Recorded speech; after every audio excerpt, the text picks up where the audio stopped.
Почитувани учесници на оваа конференција, како што беше најавена темата, во кратки црти ќе се обидам да го опишам или да кажем нешто за дехуманизирањето на животот кој што носи технологијата, за некои последици кои што произлегуваат и можни решенија.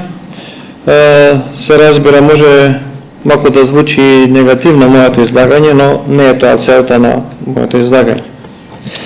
Како што спомнав и во ведниот говор на оваа конференција, живееме во време кога технологијата напредува брзо и самиот тој напредок ни кажува дека и уште побрзо ќе напредува, бидејќи имаме алатки и технологии кои што ни дозволуваат технолошкиот развој многу забрзано да се развива. Но го спомнав парадоксот кој што доаѓа од развивањето на современите технологии. Нели кажавме дека ни ветува меѓусобно поврзување и навистина користиме социјални мрежи, модерни технологии, паметни телефони, со кои што можеме да комуницираме со луѓе од целиот свет во реално време. Потоа ни дава пристап до знање или ни ветува, но од друга страна пак не става во преголеми забуни и конфузија оваа технологија. Значи, треба да знаеме прецизно да избираме информацијата што ни се дава, за да можеме да ја одбереме на добрата и вистинската. Еден од најголемите проблеми кои што современите технологии го предизвикуваат, а тоа е зависноста, не само кај тинеџерите и младите луѓе, туку и кај оние повозрастните. Особено вештачката интелигенција која што некои ми кажува дека нивните родители пензионери разговараат целодневно со ChatGPT, бидејќи едноставно немаат пријателство кога да разговараат. И се многу воодушевени дека ChatGPT е многу љубезен и им одговара на сите прашања. Сега треба да сватиме дека за формирање на еден систем, како и за почеток на неговото функционирање, потребно е да се формира една успешна пропаганда која ќе вроди со добри резултати и ќе ги даде своите родови во текот на времето.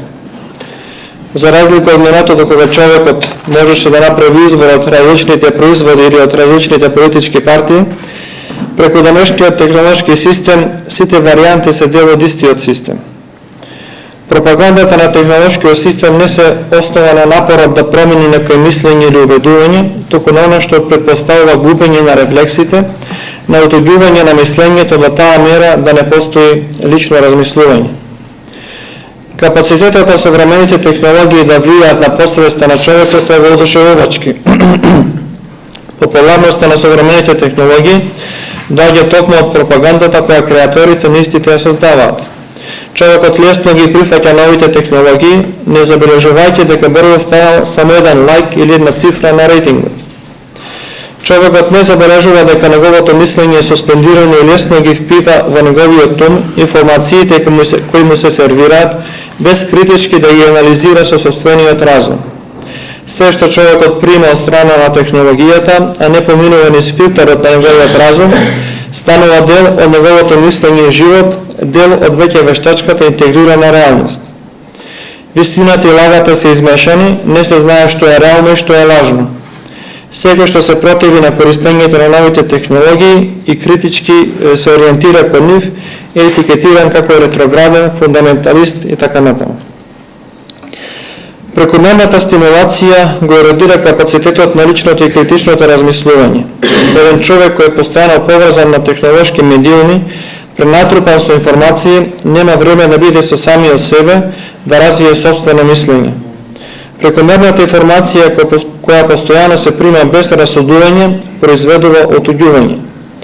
Жак Елул вели дека прекомерната информација, цитирам, го парализира мислењето, чувствувањето и волјата, функционирајќи како анестезија. Оние кои се конектирани на такви информационални средини стануваат затвореници на вебовите, се мисли на веб страниците на информациите кои што се нудат, нивни дела и едни настани над кои не можат да развијат сопствено мислење, фундаментирано на вредносни проценки. Механизмот на техничката информација произведува еден вид на хипноза над човекот, кој нема повеќе контрола на информатичката средина. Човекот станува затвореникот на техничката информација која го реконфигурира на посебен начин. Илузија да се верува дека тој може да избере на слободен начин во однос на оно што му се презентира како вистината. Завршен цитат. Човекот станува еден извршител кој ја применува на коректен начин посочената процедура, на начин на кој ефикасноста ќе биде гарантирана. Оно што е природно треба да биде реконфигурирано за да се дојде до вештачкото. Личната совест на човекот ќе биде се повеќе разредена и подложена на формирање на колективна совест, стандардизирана според потребите на технолошкиот систем. Човековиот живот станува технички организиран и е гледан во одделни секвенции, не како целина. Роботизирањето на човекот ќе се гледа како дел од прогресот, но на што ќе остане од човекот, дали ќе остане човечко. Ако човекот стане неспособен да си ја свати целта на собственото постојање, тоа ќе стане дел од технолошката мрежа. Денес, технологијата ги интегрира во себе сите домени својствени за човечката активност и екзистенција. Станува реалност на човековиот живот. Животот на технолошкото општество е убеден во супериорноста на техниката, така што постојано се ориентира со голема доверба кон техничкиот прогрес. Технологијата го менува начинот на кој порано луѓето живееја и комуницираа.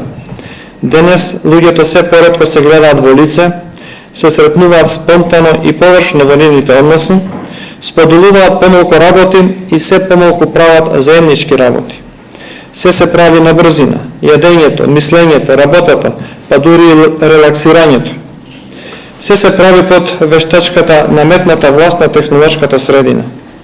Актуелните технологии промовираат еден вид на вера базирана на просперитет, сигурност и удобност. Луѓето станувајќи зависни од удобноста на технологиите, од душевната и материјалната удобност, стигнуваат да апсолутизираат една техничка екзистенција. Актуелните технологии не само што го нападнаат целото постојање, туку го моделираат мислењето, чувствувањето, биологијата и нашата вера. Џон Мекарти, оној кој води синтагмата вештачка интелигенција, развива една логика на еднаквост на човекот со една машина. Умот е редуциран на машина и општо човекот е редуциран на машина.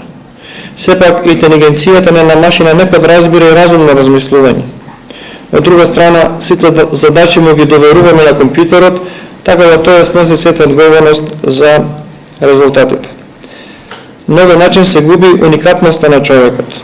Средината на информатичката технологија не влие само на умот и мозочната структура, туку и на душевните сили. Проблемот не се наоѓа во силниот импакт кој го има компјутерот за мислењето и животот на современиот човек, туку ентузијазмот преку кој човекот се радува на неговото трансформирање во машина, роботизирањето на човекот е гледано како еден прогрес на вештачката интелигенција. Колку повеќе човекот е поврзан на технолошките средини, толку повеќе е бомбардиран со информации, станува игнорантен и ја губи способноста да има лично мислење. Се поставува прашањето дали црквата може во својата мисија да се користи од новите технологии без да го предаде духот и содржината на Евангелието на нашиот Спасител Исус Христос. Колку далеку може да отиде црквата во користењето на новите технологии?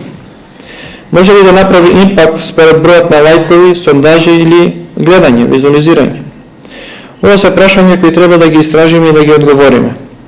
Дали духот на Евангелието истиот со логиката на технологиите на мас-медија? Ние теолозите знаеме дека односот со Бога е личен и нема друг пат за комуницирање со Бога. До Бог не се стигнува преку технологијата, туку преку смирено срце и силна вера. Бог не создал како слободни битија и такви мораме да останеме. Но за да се зачуваме слободата која имаме во духот и во вистината, како и човечкото достоинство и идентитет, мораме да внимаваме нашиот живот да остане личен, да не биде заробен од технологијата која нема душа, туку живее во дух и вистина како што вели Светото Евангелие. Знаците на духовното и благодатно дејство не можат да бидат скенирани преку технолошкиот систем. Тие се доживуваат лично и реално, не во виртуелниот лажен свет. Човекот кој е заробен од технологијата може да си ја најде слободата во црквата и во незините свети тајни, повторно да открие дека е личност и дека е слободен. Да свати дека самоборалноста може да се реализира како човек. Реалните дела кои ги прави во реалниот живот му докажуваат дека тој живее, исто така докажувајќи му дека животот е убав и дека може да биде и суров наспроти идеалниот и удобен живот во виртуелниот свет. Блискоста и комуникацијата со ближните го прави да биде емпатичен со другите, да чувствува, да има своје мислење во разговорите со нив. Или да има едно хоби кој подразбира рачна физичка работа која ќе го помогне многу во менталното здравје. Сега да не се свати дека ја сметаме технологијата за лоша. Таа е корисна и полезна за нашата работа и ни олеснува многу работи во нашиот живот. Треба да се внимава да не се предадеме целосно со телото и со душата, бидејќи ќе станеме зависни од неа. Само злоупотребата на технологијата за лоши дела ја прави лоша. Начинот на кој ја користиме ја прави лоша или добра. Затоа препорачуваме внимателно расудување и внимателно разумно користење на новите технологии. Ви благодарам за вниманието.